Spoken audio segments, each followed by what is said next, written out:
Welcome. In today's video, we're going to be looking at the reporting functionality of Skillspace. We'll look at reports that focus on groups of staff members, as well as reports that allow you to drill down into the skill information collected for individuals. So here I am on Skillspace's reports page, and here you can see reports whose configuration I've saved. You can see a number of Skillspace's standard reporting tools, including the heat matrix and capability matrix. And down below here you can see a number of different opportunities for CSV formatted exports. Let's begin this session by looking at one of Skillspace's more popular reporting tools, the heat matrix. So the heat matrix is a fantastic tool for getting a visual representation of how your staff members are going. So for example, I'm going to look at my engineers here today, and then when I'm happy with the configurations that I've set here, I'll click Run Report. And there we go. So here I can see that I've run this report on my engineers. There they are up top, and the skills that we've assigned them are here on the left. Now per the legend down below, skills that are ranked highly are in green and skills that are ranked poorly are in red. So if I take a step back here, I'm seeing a fair bit of green, and that's good news. It means that overall my engineers are doing pretty well. But if I zoom in, I can see that a lot of engineers are struggling with this particular skill. And again, I can see that this engineer specifically is struggling a lot with the skills they've been assigned. So very quickly, the heat matrix has helped me to understand both how my engineers are going as a group, as well as where specifically they may be struggling. Okay, now that we've had a look at the heat matrix, let's move on to looking at the capability matrix. So the capability matrix is a great report for helping you understand the depth of talent at your workplace. Again, I'll filter in to look at my engineers here today. So here I can see, for example, that for this skill here, this production line supervision skill, I have 11 engineers who have that particular skill. But if I look closely, I can see that only one of my 11 engineers that have this skill has that highest 5 out of 5 rating for this skill. Now, if I knew that this skill was crucial to my organization's long-term success, I might want to respond to that insight by training up some of these lower-rated staff members, or by going out to the marketplace and explicitly hiring someone who was really good in this skill. Okay, so that was the capability matrix. Now let's have a look at the report builder. The report builder is a really flexible tool that allows you to create essentially whatever table-based report you're interested in. So here you can see that Skillspace has a number of fields that I can choose from, and I just drag and drop over the fields I want to report on. Skillspace has already suggested some for me here. I'll drag over a couple of the ones that I'm interested in, and then when I'm ready, I'll click Run Report. And there we go. We get a completely custom report with descriptive information here on the left, and numerical information here on the right. If I want to save the configuration of this report, I simply click Add to my reports up here in the top right hand side. Okay, now let's jump to a different section. Let's jump to the People Finder. The People Finder is another one of Skillspace's most popular reporting tools. It allows you to find the right person for a job, as well as uncover hidden talent in your organization. So let's say that you want to find someone who's got a particular skill set. We'll say it's this skill, and you want them to be relatively proficient in this skill. So this organization is using a 1 to 5 scale to rate staff members. Let's say that we want someone who is at least a level 4. From here we can get more granular in our search. So maybe we need someone who's got a combination of skill sets or a skill in a particular interest, or they're located somewhere specific or in a particular team or role. Whatever it might be, simply input all your criteria, then when you're ready, click Find. And here you can see that Skillspace has looked through the entire organization to find people who exactly meet your needs, as well as people who come close. Okay.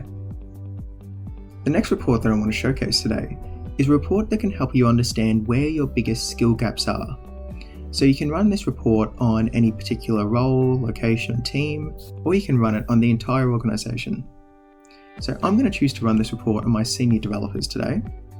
So I'll click into the senior developer role, and then I'll click on Analysis. And there we go. So what we get here is this really pretty bubble chart up the top, and I'll come to speak more about that in a moment. I want to start with this table down below.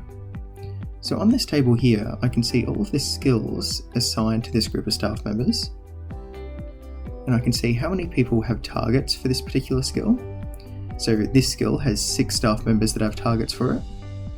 I can see how skilled on average my staff members are for this particular skill.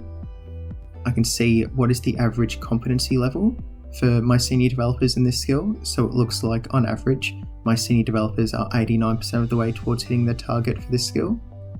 And I can see how many senior developers have actually hit their target for this skill. It looks like 3 out of 6 or 50%. Now if I sort this column, Skillspace will now reveal to me what is the biggest skill gap that we have for my senior developers. And it looks like for this skill here, this load optimization skill, there's not a single senior developer that's actually hit their target here.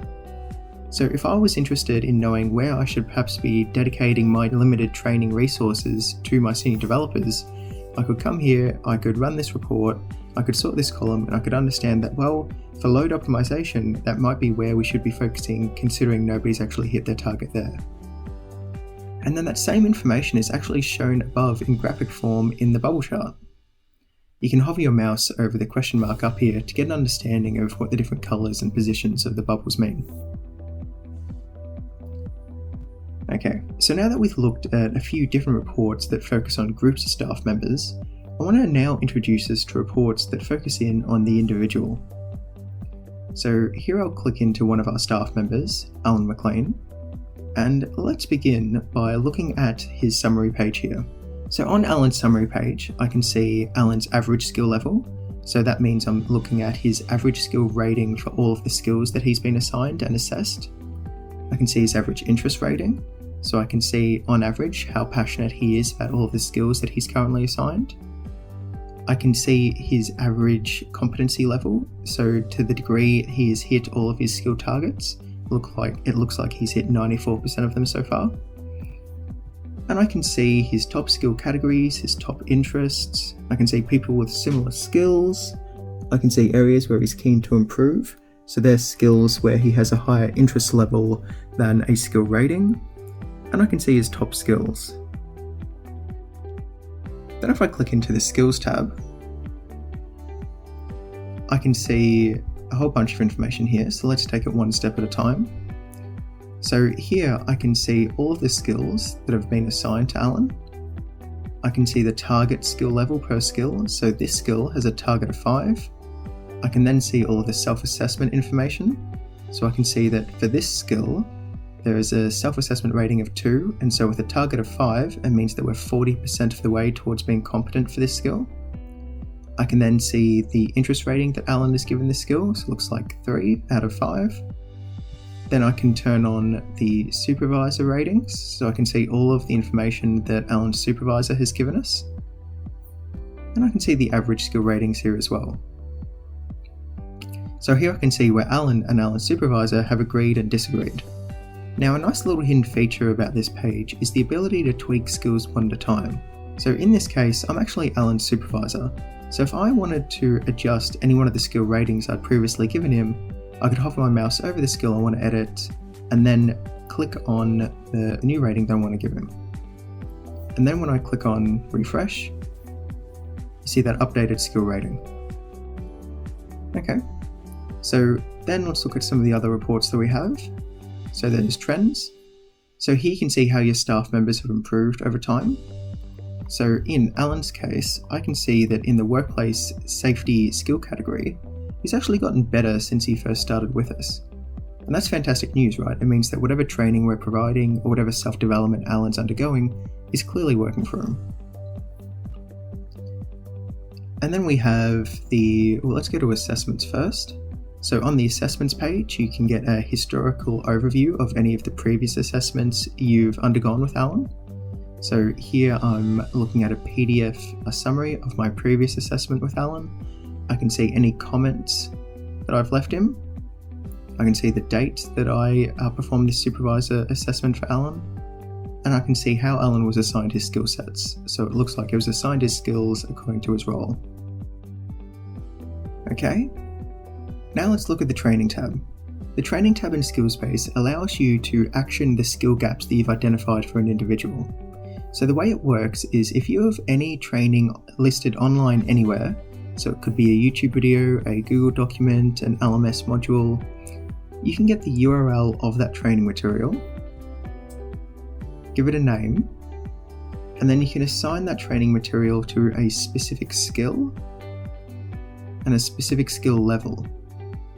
And so what that means is that anytime Skillspace recognises that someone has a skill gap, so either after they've completed a self-assessment or a supervisor assessment, so for instance I can see here on my own page that I have a skill gap, so I haven't quite hit the target of 2 that I have for this skill, then Skillspace will automatically assign me the training material that is relevant, helping me close that skill gap. And so that means that everyone in your Skillspace instance will get their own personalised, always up-to-date training recommendation list. And then your staff members can simply click on Start Course and they can be taken to the specific site of that training material. Okay, now let's have a look at the Career Insights module. So we'll jump back to Alan's page here. And if I click on Career here, I'm seeing a pretty exciting report. So what this report allows you to do is understand where your staff members are at, not just against the current requirements of their role, but against every role and every team in the entire organisation. So here I can see in Alan's case that he is an engineer. That's what that little tick means, and naturally he has 12 out of the 12 skills required to be an engineer. And I can see that he's 94% of the way towards hitting his targets for that role. But then if I click down, I can see that for the general manager role, for example, I can see that he only has 12 out of the 25 skills required to be a general manager, and he's only 48% of the way towards hitting the various targets for that role.